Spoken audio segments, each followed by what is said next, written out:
In today's video, I'm going to teach you how to set up notifications on Salesforce. If you want your users to get timely alerts that actually show up where they work, you'll configure how Salesforce delivers those notifications. Before we begin, make sure you have access to Setup in Salesforce, since this is an administrative setting.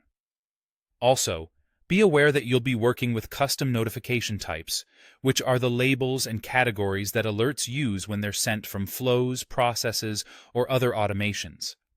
If you don't see the notification type you expect later on, it may not have been created yet by your admin. Start in Setup. In the Quick Find box, search for Notification Delivery Settings. This is the central place where you define how each notification type reaches your users. Open the setting to see a list of available notification types and the options that control their delivery.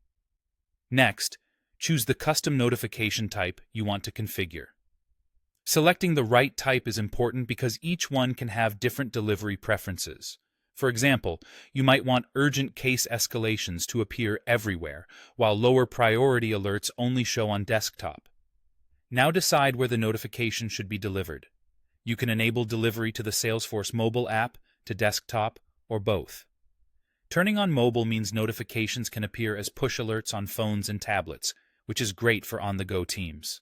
Enabling desktop delivery ensures the alert shows in the bell icon inside Salesforce on the web and, depending on the operating system, can trigger system notifications. Think about your audience. If your users primarily work at their desks, desktop alone may be sufficient. If your workforce is field-based, mobile delivery is essential.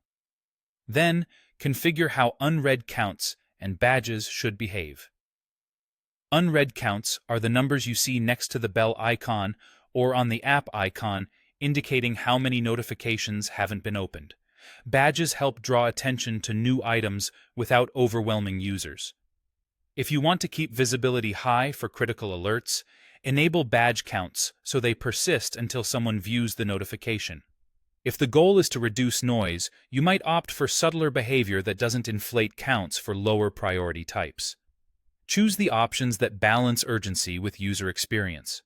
When you're satisfied with the delivery targets and unread behavior, save your changes. That's it. You've configured how this custom notification type will reach users.